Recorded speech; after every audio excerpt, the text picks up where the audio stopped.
Hi guys, GloryHunter back for another Bring It Back. And today, a game that I personally really enjoy, even though it isn't regarded as such by most people as a great game, especially graphically, but still, the playability is awesome on this game. So let's take a look.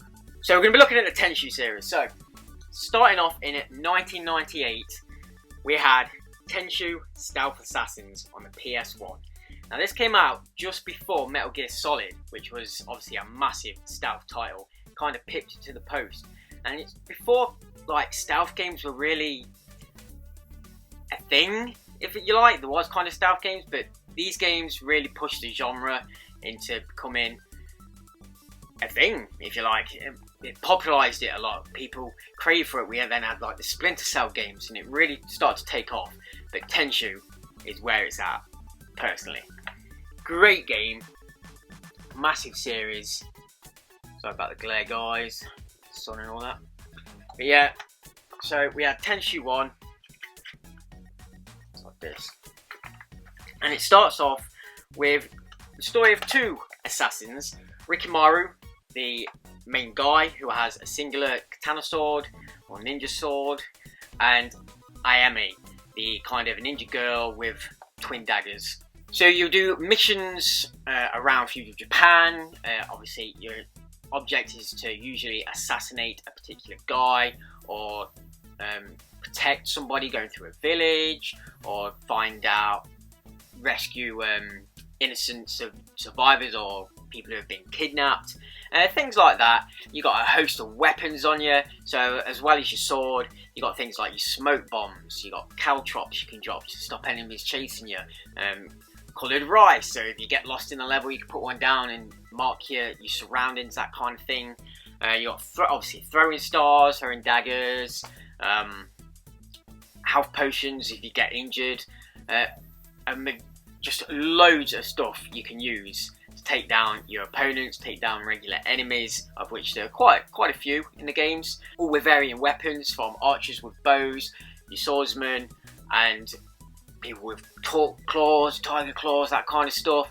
Just a great game. And it's really the gameplay that sets this aside. The graphics weren't great, or a lot of people didn't really fancy the graphics. But you can look past that, like the gameplay and the replayability, just the way the missions are laid out, the many ways in which you can tackle each mission, whether you're going through the roof of a building or if you're going blazing through the front door, finding hidden entrances and stuff. It's just so much fun to keep playing these levels and these games and going back and seeing how many ways you can do the special stealth kills. If you sneak up behind somebody, you do special stealth kills, and from whichever direction you approach that enemy, the stealth kill is different, from jumping on the heads and snapping the necks to just plunging your sword straight through their back, through their chest. There's loads, and they're great to watch.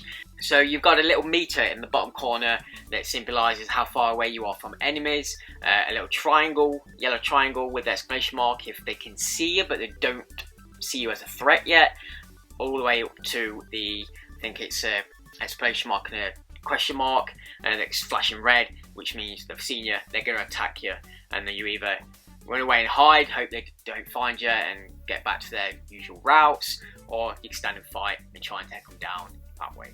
So, awesome game. And in 2000, we had Tenchu 2, again on the PS1. Now, this birth of this Stealth Assassin, so this is a prequel to the first Tenchu game, and it added in an extra character this time. So you still had your Rikimaru and your Ayami, and you also had Tatsumaru, which is this guy here, and obviously he has his singular sword as well. And I think he also had some more hand-to-hand combat moves as well, if I remember right. It's been a while since I played it. You've got loads of different stealth kills again, 21 stealth kill techniques in this, I think, over the 3 characters. Take the role of the 3 ninjas, and the best thing about this game is you can make your own levels. Wow, it was so much fun. Me and my friends spent ages. We had a memory card between us. We'd make a load of levels, put it on the memory card, swap memory cards, play each other's levels, and just such a blast, just such fun.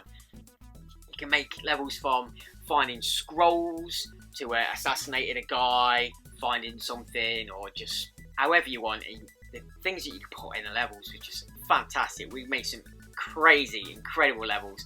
Put traps in, so like walking over trapdoors and the floor fall away, all that kind of stuff. Just absolutely awesome. I think in this one as well, you could swim in this one, and you can kind of go underwater with your blowpipe to breathe underwater and hide. Just, yeah, great fun. Conceal and search bodies. Yeah, swim there is, hide underwater with bamboo to breathe. Just absolutely awesome. Definitely check this one out. Then in 2003, we hit the PlayStation 2, and we had Tenchu, Wrath of Heaven. In this one again, it was Ayami and Rikimaru. I think this was actually a sequel now from the Tenchu game, and just more of the same, but obviously slightly better graphics now. We're on the PS2, a lot smoother, loads of them killing super stealth moves, a lot of different ones, just more fun. You got 30 authentic ninja weapons and tools to use. There was a 2-player co-op mode and deathmatch, which again I remember playing with a friend and just hunting each other around levels, trying to get that stealth kill on each other. Actually quite a bit of fun. So yeah, tried something different. You got 26 intense single player missions in this game, and yeah, just love these games. And a year later, 2004, we had Tenchu Fatal Shadows. And this was slightly different. Obviously now we've got the Sega brand on it. So they took over. We still had Ayami, which is on the back says 1 kills for honor, which is her, and 1 kills for revenge, the new girl Rin. This time we didn't get to play as Rikimaru, but I believe Rikimaru kind of took the role of the Grandmaster. He kind of gave you the missions this time, if I remember correctly anyway. So you had the 2 female ninjas this time. There was new camouflage moves, 18 other special moves to enhance strategic gameplay. I remember this time I think you had like a cloth, so you could stand up against the wall and hold this cloth, and it would blend with whatever your wall surrounding you is. So you were just there, and you could jump out on people and stuff. A little bit silly, but a lot of fun to use and play. That was actually pretty good. So let's take a look at the back here. This is Rin. And she's a ninja this time with a single blade. She takes the role of Rikimaru, like I said. Again, just a lot of fun. And another year later, in 2005, we had Tenchu Time of the Assassins on the PSP. Now, I've only recently picked this up and I've not played it that much, so I can't tell you that much about it, unfortunately. But it does look pretty good. Again, it says create new storylines with scenario mode, create and share your own missions, so I'm looking forward to trying that out. And play story mode with over 50 standalone missions. And by the looks of it, we have Rikimaru, Ayami, Rin, and we have this guy who I think was actually in one of the PS2 games as like a secret character. I'm not sure, and I can't remember his name, but he actually uses this little needle which has in his mouth to hit pressure points on the enemies. So when you do a stealth kill, you like stab it in their back of the spine, in the back of the head, in their back of the heads and all that kind of stuff, causing major damage. I think he was a doctor, so he was like that way inclined of knowing where to put that pin. I need to search out for his name, probably should have done that before the video. But yeah, great character. And apparently in 2006 there was a game on the DS called Tenchu Dark Secret, a game I've never even seen. I didn't know about until I did some searching online. So if you have played or own this game, let me know about it. Was it any good? Did you enjoy it? It's one I'll probably look out for, and if I can get hold of a DS, I won't mind playing. So, yeah. And we also had a game on the Xbox One, Tenchu Return from Darkness. It's a similar kind of game to one of the PS2 ones, but it had a lot of Xbox-only features. So on the back it says discover exclusive Xbox features from unique single-player maps to new abilities, tools, combos, and characters. So this one might even hold the Doctor guy, I'm not sure.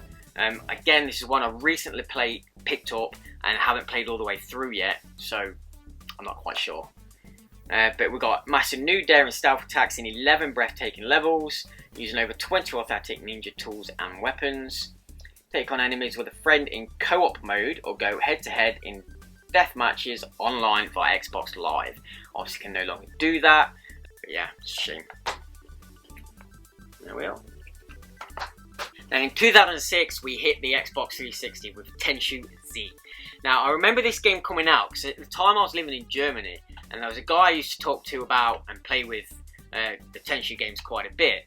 And when we found out this game was coming out, every bit of info we got, we'd be trading it over emails and stuff like, oh my god, now enemies can smell you, and all this kind of stuff, like all these new features that were coming out, really getting excited for it. I remember when it came out, to a lot of people, it was quite a big disappointment. But it's quite unique in the way that this time you don't play as any of the characters from the previous games. I think again Rikimaru is the Grandmaster who gives you missions and stuff to do, but in this game you create your own ninja. So you make your own guy, give him his own garb, whatever you want to wear, your weapons, all that kind of stuff, and you go out just taking on missions. I think there's like 50 missions to do with 3 different difficulties, so total up 150 missions. And again, the missions are relatively the same all the way through the Tenchu games. Assassinate someone, find something, rescue someone, which may sound a bit bland, but it's just the level design and the gameplay which make it so much fun. Just swinging around rooftops with your grappling hook and just stealth assassinating people. There's just something really satisfying about it, which really does make these games a lot of fun, and that's what it's all about, having fun. So you can hone your ninja skills and customise your character, picking up new and unlocking new items, weapons, that kind of stuff. And it was just great fun, and it's 4-player online as well, either online or even system link. So even when Xbox Live does go down on 360, if that should happen, we can still system link it up. Me and my friend have played this quite a lot, online, having fun. Sometimes the lag can be quite bad, and all of a sudden you get a ninja just zoom past the screen on you as they're trying to catch up, and it's just the laugh that you can have while playing it as well. It's just really to separate from other kind of stealth assassin games. Like I say, 4 players, you can get online with 4 people, and there's 4 ninjas running around the level just like combining their attacks. You can do co-op attacks as well, so one person can start a stealth kill. If you're in their proximity, you will join in on that kill and just double team that guard or that enemy and just hack them to bits. Just so much fun. And here we have it in 2008, so we're looking at nearly 10 years ago since the last game came out in the Tenchu series on the Wii, Tenchu Shadow Assassins.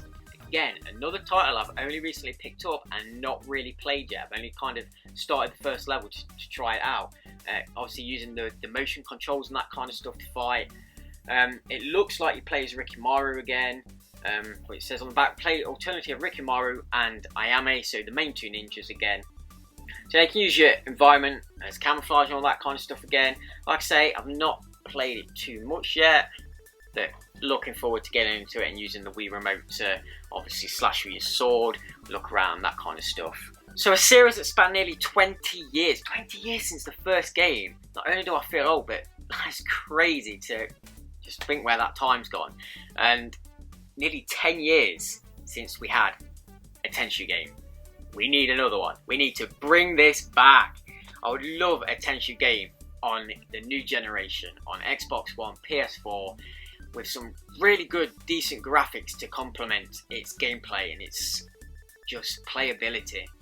So much fun to play these games. Like I keep saying, if you haven't played any of these, go pick one up, try them out. You will enjoy it. Just set aside some of the graphical stylings, if you like, and the some of the controls maybe on the earlier games could be a bit clunky, but when you get into it, really is a good series of games to get into. There's quite a lot of games in the series, but we haven't had one for a long time, so let's hope someone picks it up and makes another one of these games. Hope you've enjoyed this Bring It Back this time. This is a game that's very personal to me, kind of thing. I like my ninjas and the whole feudal Japan stylings of things. So it's just good to talk about. So if you've got any of these, you've played any of these, if you enjoy this series, let me know in the comments which one's your favourite one of the series. And obviously that DS game, let me know about that. Hit me a like if you've enjoyed it. Subscribe for future videos. We'll be doing more Bring It Backs with more games.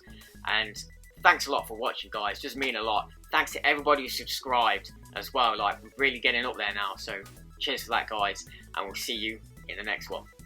Time for me to get out of here with a smoke bomb.